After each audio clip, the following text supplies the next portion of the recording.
ikiganiro YESU n'INYISHU, ikiganiro cy'urwaruka mutegurirwa n'ishyirahamwe TWR Radio mu Burundi. Rwaruka, misore namwe nkumi, umviriza iki kiganiro muzokwibonera ko YESU ari inyishu mu bibazo byanyu byose.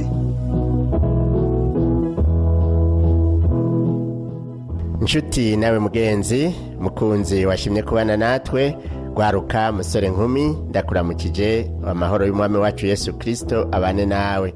Ndaguhaye kaze muri kino kiganiro cha YESU n'INYISHU usanzwe utegurirwa n'ishyirahamwe TWR Radio mu Burundi, ukaba ugishikirizwa na Pastor Samuel Nsabimbona. Muri kino kiganiro cacu cuno munsi turi hano mu ntara ya Ruyigi muri komine ya Gisuru, turi kw'ishengero rya Pentecote ryo mu Kabingo. Niho duhuriye n'abapfasoni bariko barakora ibikorwa kuri iryo shengero, bakaba bagomba kudufasha gushingira intahe Yesu Kristo ko yababereye inyishu. Nagomba ndabahe mwiriwe, nce ndabasaba bidondore. Amahoro neza? Amahoro, nitwa Ntirampeba Manuelina. Amahoro, nitwa Nzirubusare Nirida. Amahoro, nitwa Muhitira Feliciana.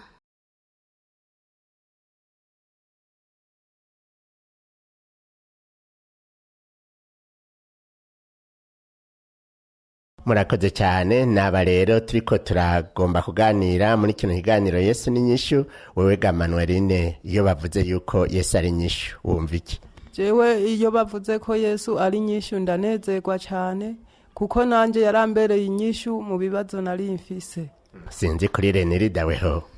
Je Nzirubusare Nirida, ndashima gose kubona numva muvuga ko YESU ari umutabazi, kandi by'ukuri ndashima yarambereye inyishu ku bintu byari byananiranye ni kwa muganga, cyane habagwa n'Imana kiracinzira bidashoboka, kuko inda yari yuzuye amazi biranka kuvoma kwa muganga, abari imvoma Imana. By'ukuri nicyo gituma ndayishimira ko ari inyishu, yaranyishuye by'ukuri byo nta niteze. Egome cyane, turaza kubyumviriza ngene byagenze. No kuri wewe? Ego cyane, naje ndashima YESU n'INYISHU. Nkiri mu byisi kabisa nari meze nabi kubera naragwaye, hamwe ngarukira mu cyobo, hamwe mbona nyene bashokereje mu kinogo, umwe ari hejuru uwundi ari hasi, kandi Imana ikahankura, kandi yarahanzuye gatatu kose. Ndashima Imana. Yesu yarakoze kukuzura ibihetangabo bitatu byose, ubu munsi uri kurashima Imana. Tugaruke rero kuri Manuelina, wamenye Yesu ko ari inyishu ryari? Jewe namenye Yesu ko ari inyishu igihe nakira agakiza, hama maze kwakira agakiza Imana irantonesha, nakiye agakiza nkiri mutoyi, ariko byarageze igihe ndasubira inyuma, ariko hageze igihe Imana ivamwe irasubira irampamagara, ndongera ndagaruka mu gikorwa cyayo. Hama nza ndahura n'ibibazo kubera uwo twubakanye nawe atari ikijijwe, hama ndahura n'ibibazo bikomeye cyane. Hama rero Yesu arambera inyishu kw'ivyo bibazo. Harageze igihe inja gusenga, nawe ntagomba umuntu asenga ngo arareyo, cyasanga umwambaro wanje wa korale bawuturiye. Hama bamaze kuwuturira, aho kumva umubabaro numvise umunezero, umengo mu gishingo cyaho bari guturira impuzu uriho, ni jewe bari kubura bica nkaca nitahira. Hanyuma ndaba ngaho nyene, inje ngaha ku rusengero ndabibwira abakozi b'Imana baramfasha.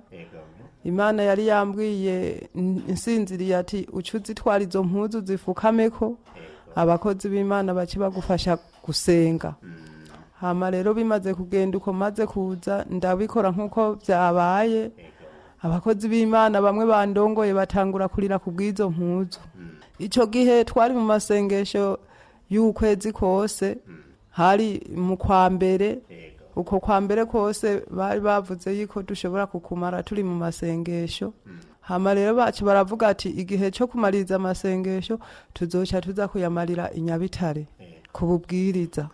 Hama rero bimaze kugenda uko ndagenda nyakububwiriza kumariza nyamasengesho, baca batubwira ati dushinga intahe y'ukuntu ibyatugendeye muri ayo masengesho.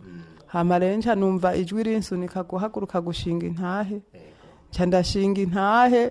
Ico rero nshimira Imana, nshinze intahe nkavuga ko impuzu zahiye.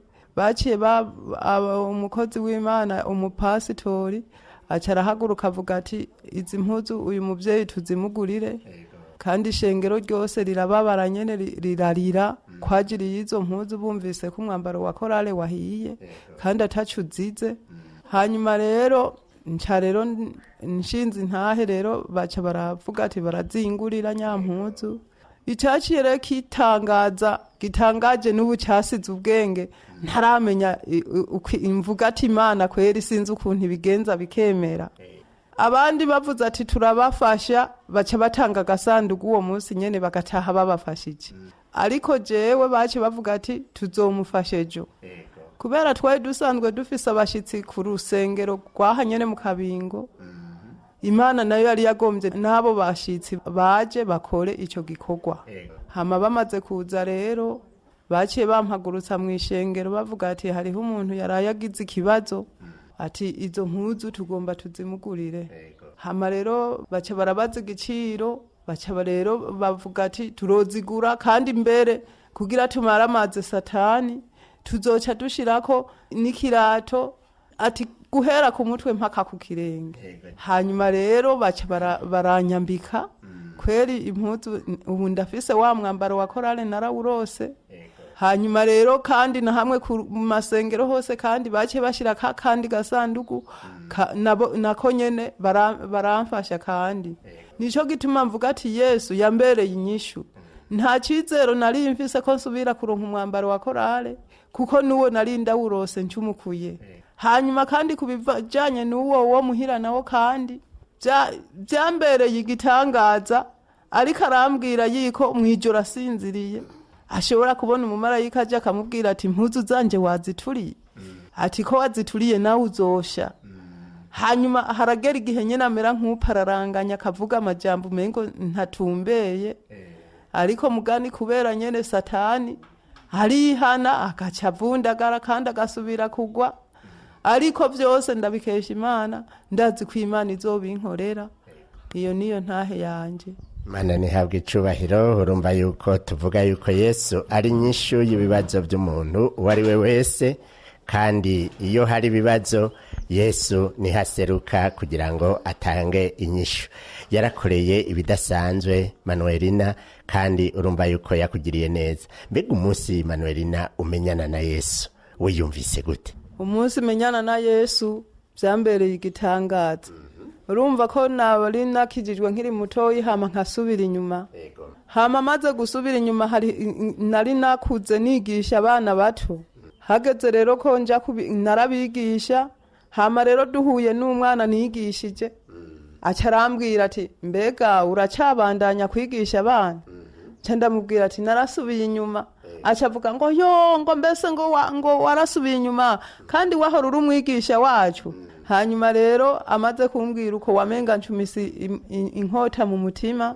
Hanyuma rero haca haragera igihe nca numva ijwi rimbwira ko nkwiye gukizwa. Naradandaza ibiyayura mutwe bijya bita uburodo, ariko Imana umunsi wo kunkiza numvise ijwi rimbwira ati genda ukizwe. Hanyuma mu mutima ndaca urubanza ati je none ntangura kuburanya imitima ati ninaja gukizwa mbega nzosubira kuronka abagenzi hehe ko nari wamengo naronka abagenzi baje gusorora canke bagize gute. Hama rero bimaze kugenda uko ndaca urubanza, maze guca urubanza numvise umengo ndimukiye ahandi hantu sindi aho ndi. Wari wimukiye wumvise hari heza cyane hari habi? Rumva maze kumva guca urubanza naciye numva umengo umubiri wose uraguye ubugengeri.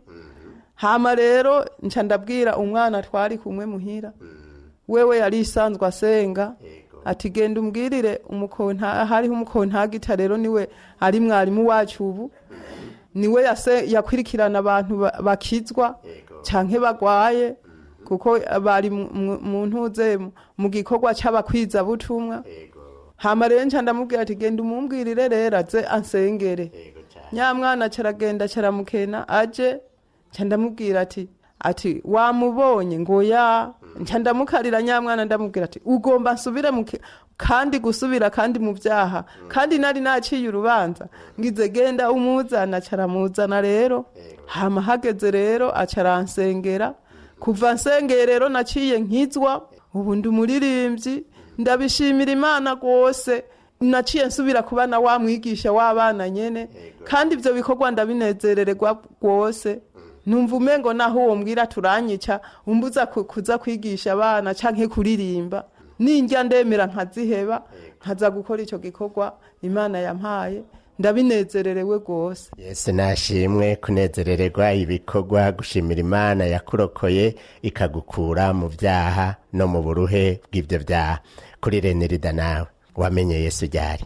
Yesu namumenye ndari mu vyaha ntaho nari bwomenye, ariko Yesu acarangendera acarankubita inkoni ndi umuntu mubi nyene wo mu vyaha urazi nirinzi kubita inkoni ca ndabona Imana kwitabara ndi kumviro nyene by'ukuri nke ndabona ko Imana itabara umuntu yageze kure.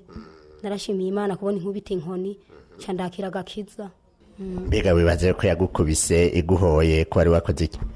Imana yari yabonye ko ibyaha ndiko ndakora byabaye byinshi bitayinezera, cyo gituma yaciye inkubita iyo nkoni. Uvuze ko wakora ibyaha byinshi abantu hari aho batotahura, hari icyo uvuga neza? None akaboregwe ngiye mu kirabu sinataha, nataha saha sita ndiko turatamba umuziki n'umugabo wanje. Urumva nyene ko uba nyene we uri umukenyezi uratamba umuziki umva utaba warengeranye. None hari icyo vyonona mu rugo ko wari kumwe n'umushinga ntahe wawe? None we ntivyaronona nyene wumva ntaba ndiko ndikubura ubupfasoni. Ego kweri urumva uri umukenyezi uzuratamba umuziki by'ukuri n'abakora bitegeza ntibimeze neza. Umunsi uhura na Yesu byavuye bihinduka? By'ukuri ubu ndashimira Imana nta muziki ngitamba ko mboneye Yesu antabaye nkaca ndakira ugakiza. Byaratumye n'ico gihe nyene ho nciye ngwarira iyo ndikuzura, naciye ndo ingene mpagarara mu kwihangana, naciye menya ati by'ukuri Imana narayibonye itabara n'ubu ndizeye ko izontabara. Ariko abanyamahanga barambwira ati n'umuti nanje nkavyanka ati sinshobora mpfira muri Yesu. Iyo ndabiranka nyene rwose nguma ndizeye nyene ati Imana ni wowe ubizi, Imana ikirantabarira inkomezi n'umuti sinawunywa byose biranka nyene nkangumaho nyene kwa muganga kuvomwa biranka ko bamvoma. Ariko maze kubona bavomye gaca bavoma amaraso abandi bavoma amazi kandi bayapimye ntugire ngo uca wiyumvira ngo namahoro. Abaganga baca barambwira ati none wewe urasenga genda wizere Imana kizokora nkizokwakira. Naciye ngira ati Imana ndaje nyine nta kundi nunyakire, ariko Imana ikirantabara icira cinzira ayo mazi ntashingeze muhira igatera iduga nindi rashishuka ibishishwa n'amaguru arabyimba. Ariko Imana ikirantabara, ariko yo yari ifise umugambi wayo nuko yari ikeneye yuko umugabo wanje yocakizwa, we ntiyari bwakizwe. Amaze gukizwa rero Imana ikiranyugururira ya mazi sinayadashwe nta na hamwe yaciye, marayika nibo bayakimbanze ikirakira gushika nubu.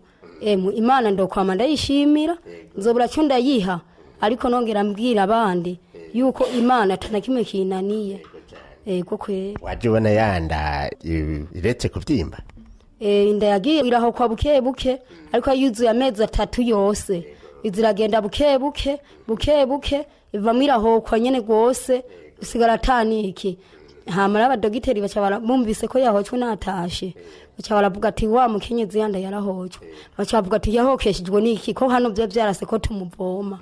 Hama rero musazo njishira babwira ati oya ati ni Imana yamutabaye, ati dusanze Imana byikuri yarakoze ikorwa natwe cyayi cyatunaniye. Imana ikirantabara nkenda yishimira, naravuga ati compi gahokwa n'umwanya mutoyi noheba nkashima. Ariko kweri ndashima nubu ni neza gose, kandi n'uwo mugabo na wene kweri birakabona niyo ndayuzuye kuko iyo tuzura yari yogumya atamba mu kaboregwe. Cyo gituma shimira ko Imana ari nyishu. Uti inzira z'Imana rero ni nyinshi? Inzira z'Imana zirenga 1000 zikarenga intoboro y'imisegetera. Iyo nzira nani niteze yuko ayo mazi azodudumuka kavayo, ntavyo nari niteze na gatoyi. Ni iby'Imana nyene yankoreye n'abantu batangaye batari bazi. Imana yarakoze cyane kugutabara kandi ikora ibyo abantu batazi, nico gituma yitwa Imana. Mbega abo baganga ntabo baba barakubwiye yuko nk'iyo ndwara yoba yabaye ingaruka y'ibyo wahora ubamwo by'ibiboreza? Abaganga bamaze kumpima baciye bambwira yuko ayo mazi ava ku gitigu cyarushe gace gisesa amazi, ariko kugira bamvome bagomba ngo bace bankora bankure mu ingwara ikivyimba. urumva rero umuntu arashobora kwikwegera ibizira canke amagorwa kubera ivyo ariko ararya canke ariko aranywa yiyumvira ngo ariko aramererwa neza. Ivyo biboreza mugenzi uriko uratwumviriza bishobora kugutera indwara ikaba nk'inkoni y'Imana, ariko turumvise yuko n'uwakubiswe nawe agarutse ku Mana aratabagwa. Kuri Frediyana nawe twavuze yuko Yesu ari inyishu kandi nawe wavyemeje, wewe yakubereye inyishu mu biki? Ego cyane ndashima cyane Imana nyishu, kuko je nari nkinywa ndi mu kaboregwe, naranywa hamwe mpeba nkagomba kurara mu gahinga, ariko mwene wacu akaguma ampa ubutumwa. Ndaciye mvuga ati jewe sinzoja mu rindi dini kuko ndazi neza ko coba ari igicumuro. Aguma ampa ubutumwa, ariko mera nk'uwanka. Muga niyo nkiye nko ngaho nkumva bariko bararirimba mvuye gusenga muri Gatolika, nkaca numva rero mengo ndumva neza gose yiko noza gusengaho. Nkahagarara abo turi kumwe bose bakagenda, bagiye nkategeje mazeho umwanya nyene nkamara umwanya nkagenda. Hanyuma rero nkataha nshitse muhira nkagumaho. None umunsi umwe naciye ngwara, ndaragwaye hamwe nyene mbona nyene ngomba gupfa, hamwe basigana mu nzu, nkaguma mu nzu nyene ntumva n'uwinjiye canke n'uwusohoka. Mugana Imana baramara umwanya bantwara ku bapfumu, naho nyene nari maze kubona ico kinogo rero mengo mwasohokereje hasi uwundi ari mu kinogo. Hanyuma rero Imana rero bantwaye kuba mupfumu nkandakira. Ibyo ariko arakora nkabona bigomba nkukusekesha, nkaca numva ibisonga mu rubavu nyene mengo ni icumu bacumiseyo bikanka koseka. None naragumye aho ndagumaho, aratubwira ibintu tuzotanga. Hanyuma rero ntanga intoza amahera nyene data tari make. Ubwa mbere yantumye inkoko, iyo nkoko nyene ndayirondera ndayitwara. Hanyuma rero acaragira ngo ni ibintu biri mu nzu, ngo akuye ibintu mu nzu atwaye rero. Hanyuma acambwira ati nukuzana intama, twari babiri. Acavuga ati nukuzana intama, amahera nyene akuye intama. Natwe ati none turozana nyantama canke tuzozana nyene amahera, naho yoba amahera atari intama vyokunda ngo vyokunda. Hanyuma tuyitwaye aca rero atubwira ati ntugende. Arankorera ivyo bintu nyene vy'umupfumu nyene vy'ibintazi. Hanyuma amaze kubinkorera ndagira mitende. Hanyuma duca turagenda rero turarondera nyamahera y'iyo ntama turatwara. Niko guca dutangura kumusiguza ati none ga ibi bintu ego nimba byari mu nzu nimbura bitwaye, none ni wapfa natwe tukiriho, ibyo bintu nyene kweri ntibizogaruka. Agizoya jewe nzohengera harya nyene numva ngeza ku mfiro, ibyo bintu nzoca mfata umuti witwa gitota nkensukemwo. Ati ntibizokwirirwa bibakurikira. Sawa, turamuhereza nyamahera. Mu nyuma turataha, twaratashe turagumaho ndagumaho ngumanywa nyene ngumanywa. None mukanya kandi ingwara ikiraza kandi yarampwikiye kandi ndagwara nyene ndamererwa nabi nyene ndamera nabi. Mu nyuma rero ndakira kandi nyene mvuwe nyene. Mu nyuma kandi haca haza iyindi ngwara yitwa kirato na kirimi. Ndagwara hamwe ngongoka nkanganuko hamwe nyene mbugwatsi. Mu nyuma rero ndagumaho, umwana rero yaciye abona ndamuteye ikigongwe, sindya no kurya nta na kimwe nkikora nta niki. Mu nyuma caragenda abwira rero abakozi b'Imana, sinzi ko barabaririmbye. Aca nagiye mbona ku mugoroba nyene aho ndi ku kariro araza umuntu umwe. Hanyuma barampamagara, nanjye rero bampamagara numva ubwenge butera buzikira, nditaba. Ndaramwitavye. Agize none woba ukeneye yiko bogusengera. Ati je nyene je kweri nta numwe natumye ngo aze kumpamagarira basenze, ndavyanka gose ndavyanka. Agize none wewe ko numva n'ijwi ridasohoka, aho nyene wewe uzokira. Gize Imana ni agomba nzokira, none idakunze naho kandi bona ati igihe cyanye cyageze nzopfa nakundi. Agizoya nikugusengera nyabone, ngizoya mukama wanje. Ati naka rero yari yaje kutubwira ngo tuze kugusengera. Ngize oya nanjye uwo mwana nkaba narisanzwe nzi yiko atakibabagwe afise. Yagiye atambariye nukumbarira. Niho namara umwanya ati oya ninumva byanse ndaza gutuma uwundi mwana araza kubabwira. Egaga byateye byanka aho nyene. Hanyuma rero nyandatuma rero uwundi mwana aragenda. Yaragiye arabwira nyene uwo yariko ntagita uwo mwarimu. Hanyuma mwarimu racahiga abandi baraza baransengera nyene baransengera. Nyagwikira iminagwikirato baruciye mugabo.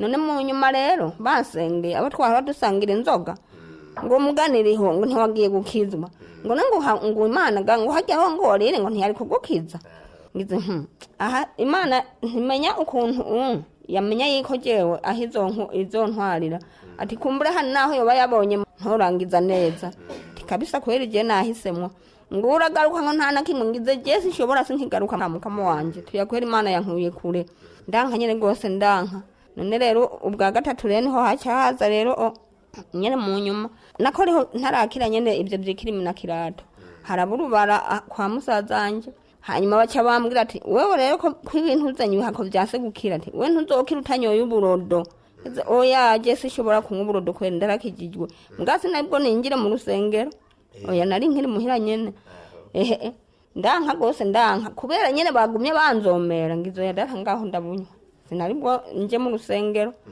hanyuma ndatuma ko ya musaza njye arampa akantu sinzi akantu bari bafise bashyiramo uburodo karehuko ndanywa rero nk'agatemere niko nanyoye ndakanywa ndaranyoye ndabibika hariho umuvyeyi araho yaje kundaba nibone kindi ndabihereza nkare ibyo nyene imana ikira bikorera ko kwera ndakira ndarakize maze gukira naciye nkurikira imana none n'inkubu sinumva ngo nosubira inyuma naho satana twanka niho mvuga ati imana n'inyishu yaragize neza.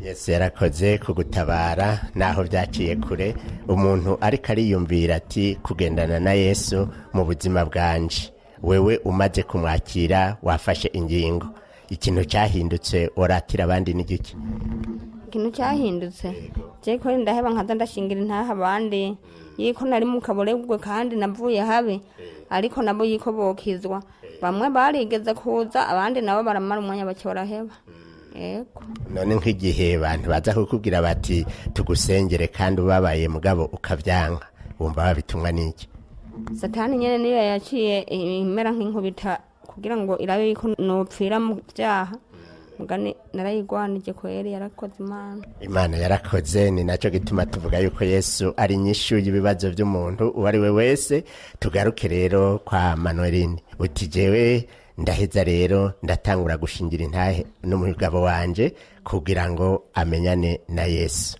byahavuye bibandanya gute umushinga ntahe wawe yahavuye azaragenda yongera agaruka mbega ubuho bigeze he ubu nyene bigeze habi mugani kubw'ubushobozi bw'Imana jewe ibikorwa by'Imana ndabibandanya nyene naho ndahantu umengo ni nko mu mpatane z'ibiti ariko ibikorwa by'Imana ndabibandanya kandi kinezera jewe nshitse muhira nkumva menga avuza amajambo y'imikwara ntaninumira kugira ndamwereke ico ndamurusha je kweri ubu nifitiye amahoro yo mu mutima naho satana gumazana ibisuriranya umengo vyompitana ariko intsinzi ni ya Yesu niwe nyishu yacu niwe yama yatuneshereje byose ego mbega kugira ngo ushobore kunesha muri izo ntambara zose ukora iki jewe ndakunda gusenga cyane iyo nshikiwe n'ibibazo cyane naho haba mwibarabara usanga ndiko ndasenga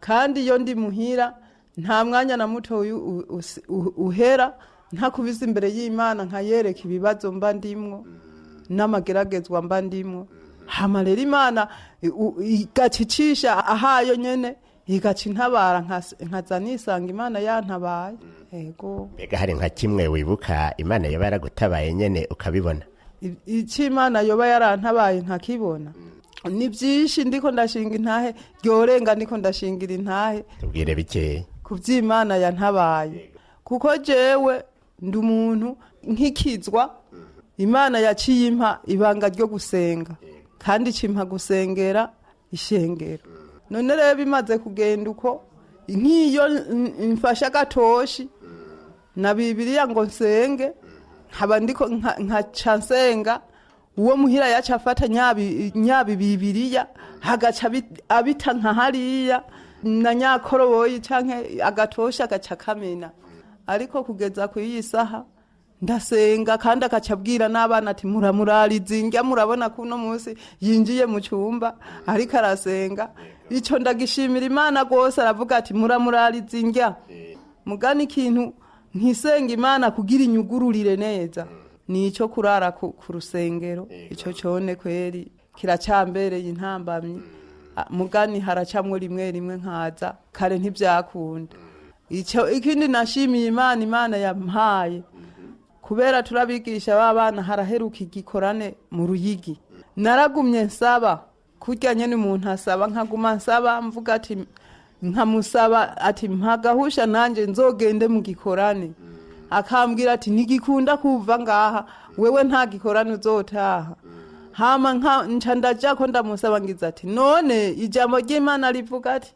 nta usaba umuvyeyi ifi ngo amuhe inzoka kandi nta usaba umuvyeyi umutima ngo amuhibuye ati none jewe ndiko ndasaba sindiko ndategeka none uwusavye ntabwo kweli aha niwondeka nkazoja nanje mu gikorane c'abana kweli ningene abana ndabahangayikira ko ubona kenshi niri kubusa ku bwabo bana hanyuma araguma ngaho nyene aguma yanka nanje nguma mvuga nshimitse niho yavamwo yirimbura carambwira turagenda ndagenda kweli naramaze y'imisi ico naragishimiye Imana emwe ryabaye nk'imboneka rimwe kugira nemererwe kuja Nyamutobo mve kuwa gatatu mpaka kuwa Mungu ariyo ndi ryabaye nk'imboneka rimwe ibyo rero ndabishimira Imana kweli niyo Mana ikwiye gushimwa nta kitayishobokera no muri bijya bikomeye byawe mugenzi uri kuratwumviriza Imana irashoboye ico wokora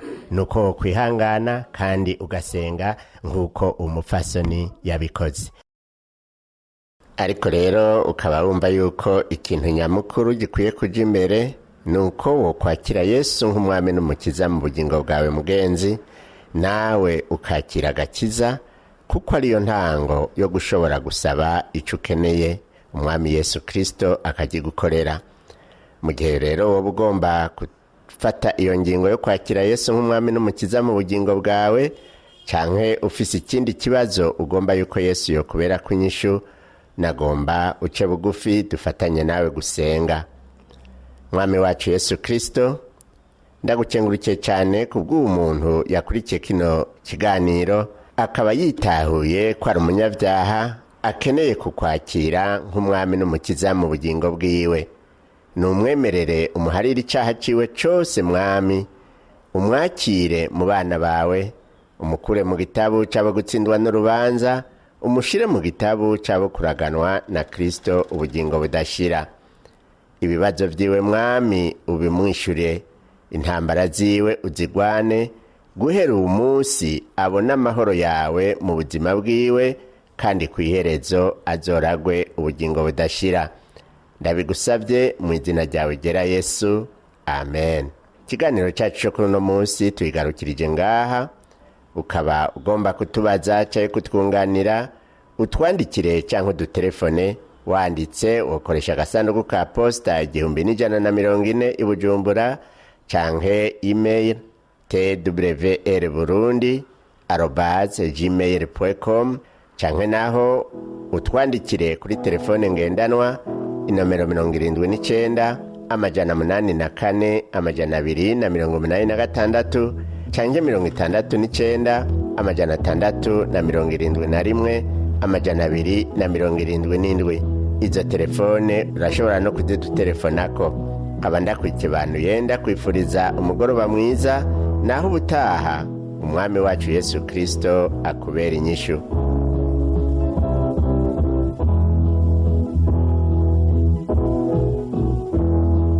Ico cyari ikiganiro cy'urwaruka Yesu n'inyishu mushikirizwa n'ishyirahamwe TWR Radio mu Burundi. Ni waba nawe ugomba gushinga intaye ko Yesu yakubereye inyishu cyangwa ugomba kutunganira twandikira uti Yesu n'inyishu agasanduku ka posti 1140 Bujumbura cyangwa dutera kamo kuri 24 26 57.